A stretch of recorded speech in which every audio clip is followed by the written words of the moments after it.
Form హౌస్కు నీళ్లు తీసుకెళ్తావా? ఇది న్యాయమా? చంద్రశేఖరరావు గారు, నిన్ను నమ్మి నీ చేతిలో రాష్ట్రం పెడితే, నీ కొడుకుని మున్సిపల్ మినిస్టర్ పెడితే జన్వాడలో 111 జీవోలో ఫామ్ హౌస్లు కట్టుకుంటాడు. ఆయన బామ్మార్ది ఇంకోటి కట్టుకుంటాడు. అందులో దీపావళి పండుగ వచ్చిందని చిచ్చుబుట్లు కాకుండా సారాబుట్లు పెట్టి దావతులు చేస్తాడు. ఏమనంటే మేము క్యాసినో నడుపుకుంటాం, మేము సారా బుట్లు పెట్టుకుంటాం, కాబట్టి మమ్మల్ని ఏం అనొద్దు అని. అంటే బావ కళ్ళల్లో ఆనందం చూడడానికి ఆయన బామ్మార్ది ఏమి తాగి తందనాలు ఆడినా డ్రగ్స్ తీసుకున్నాడు ఆ ఇంట్లో దొరికినా కేసు పెట్టొద్దా? ఒకసారి ఆలోచన చేయండి. ఎంత సిగ్గు లేకుండా మాట్లాడుతున్నారంటే, డ్రగ్స్ తీసుకున్నాడు దొరికిండు కదనే వాడు మొత్తం అందా, అవును నేను డ్రగ్స్ తీసుకున్నాను వాడు ఒప్పుకుండు, డ్రగ్స్ ఉన్నోడు దొరికిండని వీడు ఒప్పుకుండు, కానీ వాడిని పట్టుకోవద్దంట పోలీసోడు. ఎందుకంటే మేము బీఆర్ఎస్ నాయకులం కాబట్టి మమ్మల్ని ఏమనొద్దని. ఈ రాష్ట్రంలో ఈ దేశంలో బీఆర్ఎస్ వాళ్ళకి ఏమైనా కొత్త చట్టం ఉందా? ఇడిచిపెట్టాలనా? ఊర్లో డ్రంక్ అండ్ డ్రైవ్ అని పిల్లలు ఇవ్వడానికి తెలిచో తెలియక తాగితే నోట్లో పుల్ల పెట్టి ఊదిచ్చి వాని బండి గుంజుకొని వాని పోలీస్ స్టేషన్లో పెట్టి వాని ఈపులు వలగొట్టి వాని దగ్గర 5,000 వసూలు చేస్తున్న సన్నాసి, నీ బామ్మార్ది డ్రగ్స్ తీసుకున్నాడు ఇంట్లో దొరికితే, అక్రమంగా ఫామ్ హౌస్ కట్టుకుంటే, వాని ఇంట్లో విదేశీ మద్యం దొరికితే వాని మీద కేసు పెట్టొద్దు అంటున్నావంటే చట్టం నీకోటి పేదోళ్ళకి ఇంకొక చట్టమా అని నేను అడుగుతున్నా. ఇదా తెలంగాణ రాష్ట్రంలో 10 ఏళ్ళ అధికారంలో ఉన్న మీరు ప్రజలకు చెప్తున్నది? ఇవాళ అభివృద్ధి గురించి మాట్లాడతాడు. 75 ఏళ్ళనే నా కొడంగల్ ఎప్పుడో 1960లో మా పెద్దలు గురునాథ్ రెడ్డి గారి వేదం మీద ఉన్నారు. 6 సార్లు ఎమ్మెల్యే అయ్యాడు. ఎందుకో ఒక్కసారి కూడా వారిని మంత్రిని చేయలే గత ప్రభుత్వాలు. అచ్యుతారెడ్డి అని ఎప్పుడో 60లో ఒక్కసారి కొద్ది రోజులు మంత్రి అయ్యాడు. స్వతంత్రం వచ్చినప్పటి నుంచి ఈ రోజు వరకు మా కొడంగల్ నియోజకవర్గం మీద ఎవరు దయ చూపించలే, ఆ ప్రాంతం నుంచి ఎవరు మంత్రి కాలే.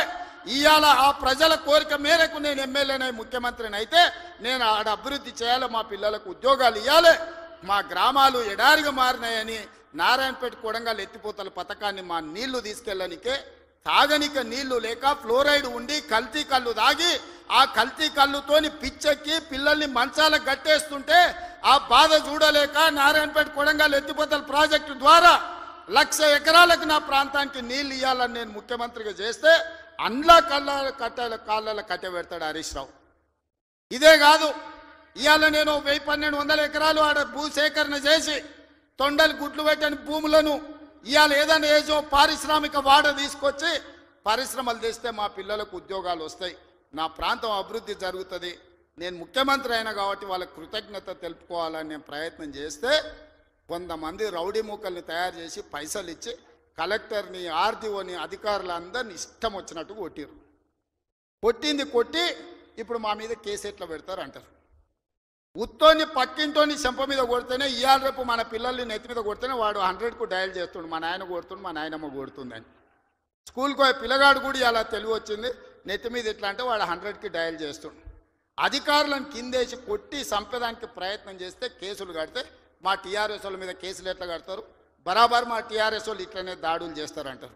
నేను అడుగుతున్న చంద్రశేఖరరావు గారిని, నీ కొడుకు నీ అల్లుడు మాట్లాడే భాషను మీరు సమర్థిస్తున్నారా? భూసేకరణ చెయ్యొద్దా? తెలంగాణ రాష్ట్రంలో పరిశ్రమలు పెట్టొద్దా? మా IT and industry Sridhar Babu గారు రోజుకి 20 గంటలు పనిచేస్తూ ఈ రాష్ట్రానికి 1,000 కోట్ల రూపాయల పెట్టుబడులు తెచ్చి విదేశీ పరిశ్రమలను రప్పించి నిరుద్యోగ యువకులకు ఇంజనీర్లకు ఈరోజు ఉపాధి కల్పించాలని చేస్తున్న ప్రయత్నం తెలంగాణ రాష్ట్రంలో చెయ్యొద్దా? మీరు చెప్పండి.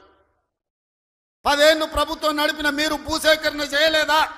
మల్లన్న సాగర్ల ప్రజల్ని ముంచలేదా? 14 గ్రామాలను మల్లన్న సాగర్ల ముంచలేదా? కొండ పోచమ్మల ముంచలేదా? రంగనాయక సాగర్ల ముంచలేదా?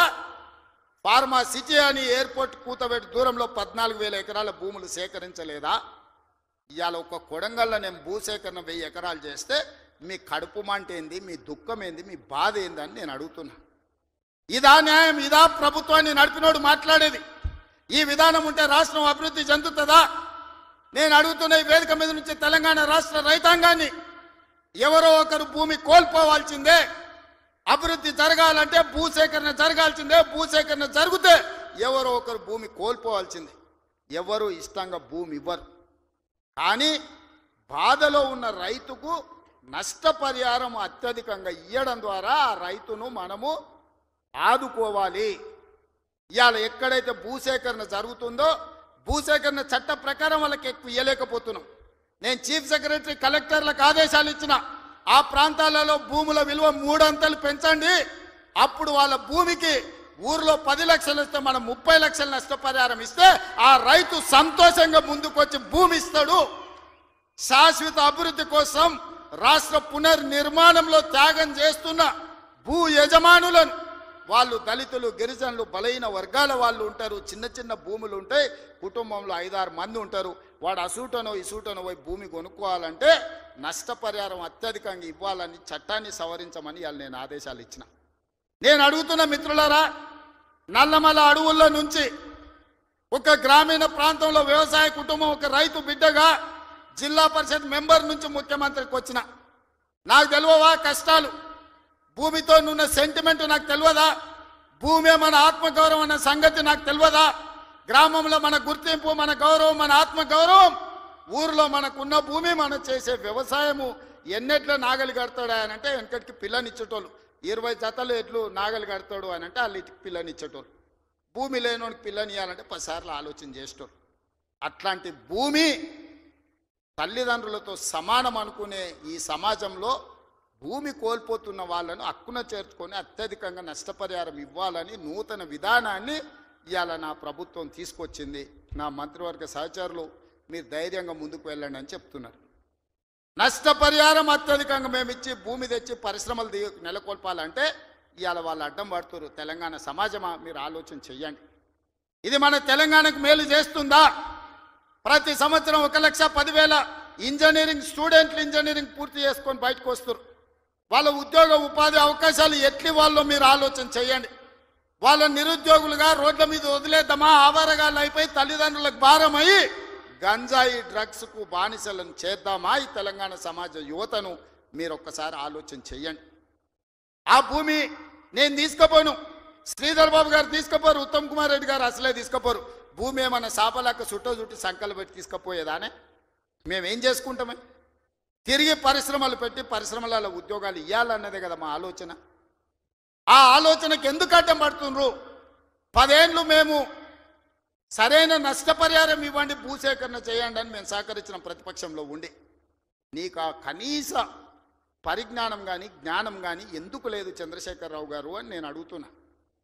ఉద్యమకారునంటో 80,000 పుస్తకాలు చదివినోన్నంటో అపర మేధావినంటో ప్రపంచంలో నీ అంత మేధావి లేడు, పోటీ పెడితే 1 నుంచి 100 వరకు నీకే ర్యాంక్ వస్తుంది అంటో ఇంత చిన్న లాజిక్ మిస్ అయినవా చంద్రశేఖరరావు? భూమి సేకరించకుండా పరిశ్రమలు నెలకొల్పలేమని నా నియోజకవర్గం మీద ఎందుకు కక్ష కట్టినవని నేను అడుగుతున్నా. నేనేమో 1,00,000 ఎకరాలు సేకరించలే, 4 గ్రామాలలో కలిసి 1,100 ఎకరాలు నేను భూమి తీసుకుందామన్నది. ఇదో ప్రపంచ సమస్య అయింది. ఇంకా నేను ఢిల్లీ అయిపోయింది, ఇప్పుడు చంద్రమండలం పోతాడంట ఆయన. చంద్రమండలం పోయి ఆడ కూడా ఫిర్యాదు చేస్తాడంట. నువ్వు ఆడ తిరిగి వచ్చినా కుట్ర చేసినందుకు మాత్రం ఊసలు లెక్క పెడతావు కేటీఆర్, నువ్వు అది గుర్తుపెట్టుకో. చూస్తూనే ఎంత గుర్తవో ఎగరని అని. ఉయ్యాల ఎంత ఊగినా అక్కడనే వచ్చి ఆగాలి, తెలుసు కదా. ఉర్రికి అటు ఊగొచ్చు, ఉర్రికి ఇటు ఊగొచ్చు. ఉయ్యాల ఆగాల్సి వచ్చినాడు మధ్యలోనే ఆగుతుంది. యాడ్ కురుకుతాడు, ఎంత దూరం ఉరుకుతాడు? ఉరకని అని చూస్తున్నా. ఉరుకులాట ఏందో చూద్దాం కేటీఆర్ దాని. అందుకే మిత్రులారా, ఈ తెలంగాణ రాష్ట్రాన్ని అభివృద్ధి చేసుకుందాం.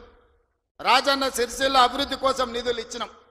ఇవాళ మీ ప్రాంత అభివృద్ధి మా బాధ్యత.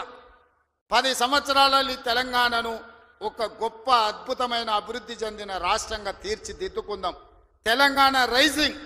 ఈ దేశంలోనే ఏ రాష్ట్రమైనా తెలంగాణను చూసి కాపీ కొట్టాల్సిందే, తెలంగాణ రాష్ట్రాన్ని చూడడానికి రావాల్సిందే. ఆ విధంగా మనం అభివృద్ధి చేసుకుంటూ ముందుకు వెళ్దాం.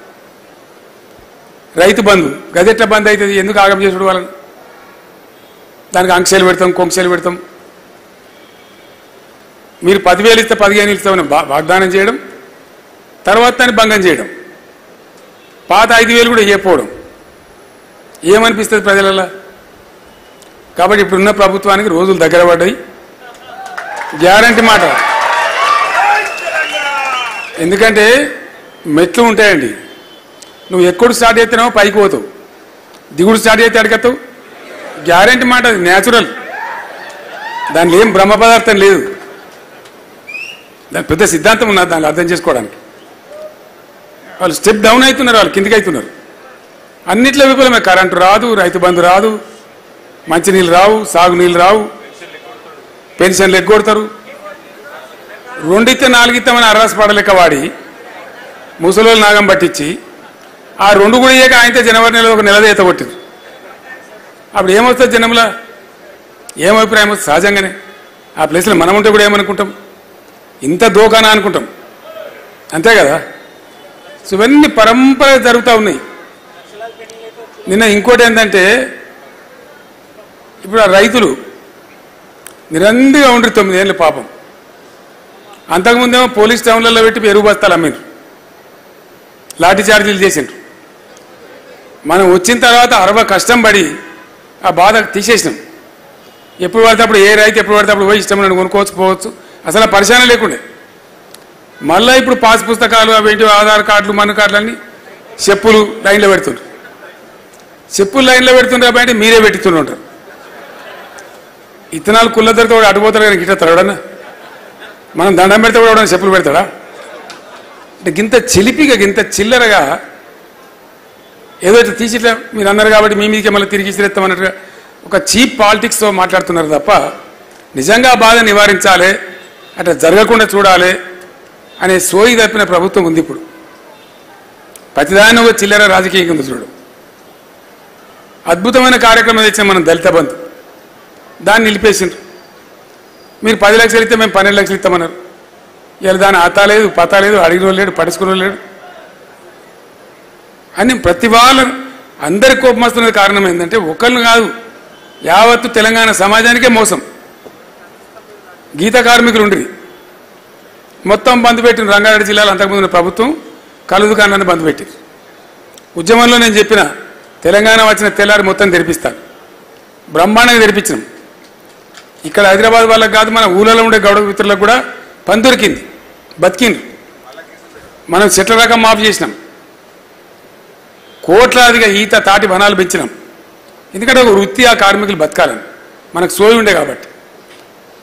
ఇవాళ కళ్ళు డిపోల మీద దాడులు అంటే బతకనిస్తలేరు వాళ్ళని, ఎందుకో నాకు అర్థమవుతలేదు. భయంకరమైన దాడులు వాళ్ళ మీద. గీత కార్మికులంతా మొత్తుకుంటా ఉన్నామని నాకు 4 పెద్ద మనుషులు కడితే చెప్తున్నారు, ఇదేం దౌర్జన్యం సార్ తీసారా, మీరు నోరు తెరవాలంటే తెరుస్తాం, ఎందుకుంటాం, మా నాయకులు లేరా, మా గౌడ నాయకులు లేరా, మొత్తం మాట్లాడతాం, అవసరమైతే యుద్ధం చేస్తామని చెప్పాను, మీ తెలుగు రాకుండా చేస్తామని చెప్పాను. జైల్లో పెట్టుడు, కేసులు పెట్టుడు, వాళ్ళేం దొంగ పని చేసేవాళ్ళు కాళ్ళు అమ్ముకొని బతారు, అంతకుమించి పెద్ద దొంగ పని చేసేవాళ్ళు కాదు. మళ్ళీ వాళ్ళు కోటీశ్వర్లు కాదు, స్మగ్లర్లు కాదు, ఉన్న చెట్లు దేవుడు ఇచ్చిన చెట్లను గీసుకొని ఊళ్ళో కళ్ళు అమ్ముకొని బతారు. నిజంగా కళ్ళు దాగి చచ్చిపోయేవాళ్ళు ఎందరండి? నేను ముఖ్యమంత్రి ఉన్నప్పుడు కూడా మాట్లాడితే నేను అడిగిన, ఒక హోటల్ ఉన్నది, వానికో 50 మంది గిరాకీ ఉన్నది పర్మనెంట్. ఆ గిరాకీ ఉండాలని కోరుకుంటాడా, పోవాలని కోరుకుంటాడా? వాడు వాళ్ళకి కలుస్తాం చేస్తాడా? సేమ్ కళ్ళు గీత కార్మికుడు కూడా అదే పని. కళ్ళు దుకాణమైన నా గిరాకీ నాకు రావాలని చూస్తాడా, ఓడిపో రావాలని చూస్తాడా? కాబట్టి తప్పురా బాబా, భావన తప్పు. ఆ గీత కార్మికుల మీద లేని బదనాం పెడుతున్నారు మీరు. వాళ్ళు బతకడం కోసం పనిచేస్తారు తప్ప సమాజానికి అది పోసి బతారు తప్ప ఎవరు రాకుండా చేసుకుని మందిని చంపి బతకాలని ఆలోచన వాళ్ళకి ఎందుకు ఉంటుంది? ద వెరీ ఐడియా ఇది రాంగ్ అని చెప్పింది. అట్లా 10 సంవత్సరాలు మంచిగా ఉండ్రి, చెట్ల రకం తీసినాం, మంచిగా దర్జాగా ఉండ్రి ఉన్నగాడికి. వాళ్ళ మీద ఇప్పుడు దెబ్బ తాలుగానోడే లేడు. ఇప్పుడు గోల్రా స్కీమ్ బంధు, మా బాలరాజు యాదవ్ ఉన్నప్పుడు డామ్ డూమ్ అని మస్తు మాట్లాడింది, ఆయనతో బంద్ అయిపోయింది. ఇప్పుడు ఆపరేషన్ లేకుండానే మోకాళ్లకు ప్లాస్మా ట్రీట్మెంట్, మీ ఆర్థోపెటిక్ సమస్యలన్నిటికీ రోబోటిక్ టెక్నాలజీ ద్వారా తక్కువ ఖర్చుతో శాశ్వత పరిష్కారం, ఫ్రీ కన్సల్టేషన్, ప్రతి ట్రీట్మెంట్ పై 20% డిస్కౌంట్. ఈ ఆఫర్ కొద్ది రోజులు మాత్రమే, త్వరపడండి. V9 hospitals 9281465842.